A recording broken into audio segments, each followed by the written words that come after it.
4 पैसों लेकर दबाओ पहुंचा। समुद्री जहाज से मनीला से दबाओ पहुंचने में 3 दिन लगते थे।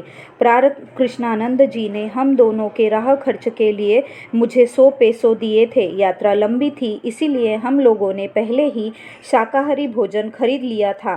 3 दिन की समुद्री यात्रा करके हम लोग जब दबाव पहुँचे तो मेरी जेब में मात्र 4 पैसों बचे हुए थे।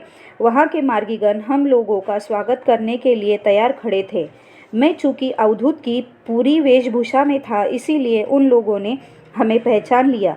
चिन्मय नाम का एक युवा आर्टिस्ट और उसकी पत्नी सोमा, ये दोनों बंदरगाह में हमें लेने के लिए आए थे। उन दोनों ने जहाज से हम दोनों के सामान को उतारा और हमें अपने घर ले गए। चिन्मय और सोमा एक छोटे से मकान में रहते थे। नीचे एक बड़ा कक्ष और एक कमरा था। प्रथम तल पर 2 शयन कक्ष, किचन और बाथरूम थे। मैं प्रशिक्षार्थियों के साथ नीचे ठहरा। वहाँ क्रिश्चियन मिशनरी का एंटोनियो डे दबाओ नाम एक प्रतिष्ठित स्कूल पहले से ही चल रहा था। वहाँ के अधिकांश विद्यार्थी उच्च वर्गीय परिवार के थे। वहाँ पढ़ाई कर रहे 4-5 विद्यार्थियों ने दीक्षा भी ली थी और वे आनंद मार्ग की साधना करते थे। उन्हें जब सूचना मिली कि आनंद मार्ग के एक सन्यासी वहाँ स्थायी निवास के लिए आ गए हैं और वे उन्हें साधना संबंधी दिशा निर्देश देते रहेंगे, तो वे बहुत खुश हुए।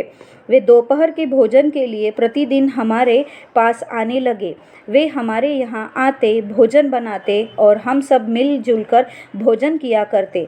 10 दिन तक यह सब ठीक ठाक चलता रहा। 10 दिन के बाद 2 और मार्गी, एक साधक और एक साधिका, मेरे पास पूर्णकालिक कार्यकर्ता बनने का प्रशिक्षण लेने के लिए पहुंच गए।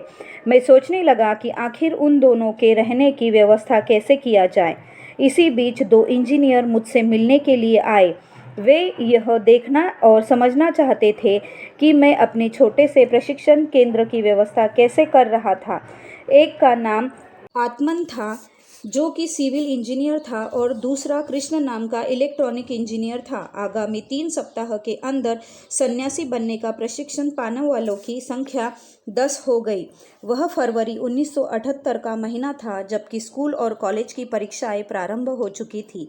उसी शाम को दबाओ के मिंडानो यूनिवर्सिटी के मिस्टर जॉब नामक एक प्रोफेसर मुझसे मिलने के लिए आए। मेरी समस्या मेरे मुखमंडल पर ही दिख रही थी। मुझे देखते ही उन्होंने पूछा, दादा आप कुछ परेशान दिख रहे हैं, क्या समस्या है, कुछ बताइए। मैंने कहा, जॉब भाई आप तो जानते हैं कि मेरे पास 10 प्रशिक्षार्थी हैं और भी कुछ लोग आने वाले हैं।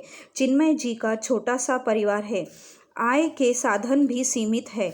मैं उन्हें कब तक कष्ट देता रहूँगा। क्या आप मेरे लिए कोई नई जगह तलाश कर सकते हैं? हो सके तो कल ही देख लीजिए। जॉब ने कहा, दादा हमारी यूनिवर्सिटी के कैंपस में 2 गेस्ट हाउस है। हमें गर्मियों की छुट्टियों में ही उनकी आवश्यकता पड़ती है। गर्मी की छुट्टियां मई में प्रारंभ होगी। यदि हमारे डीन मान जाए तो वहां मई के अंतिम सप्ताह तक आराम से रह सकते हैं। मैं इस संबंध में अपने डीन से बातचीत करूंगा। दूसरे दिन ही वे अपने डीन की लिखित अनुमति लेकर आ गए, जिसके अनुसार हम लोग गेस्ट हाउस का 3.5 महीने तक उपयोग कर सकते थे। अगला दिन शनिवार था। उसी दिन जॉब और 2 प्रशिक्षार्थियों को लेकर गेस्ट हाउस को देखने के लिए गया। प्राकृतिक पेड़ पौधों से घिरी हुई वह जगह बहुत अच्छी थी और मुझे अत्यधिक पसंद आई। रविवार को मैं अपने समस्त प्रशिक्षार्थियों को लेकर वहां चला गया। आत्मन और कृष्ण ने सभी आवश्यक सामग्रियों की व्यवस्था कर दिया।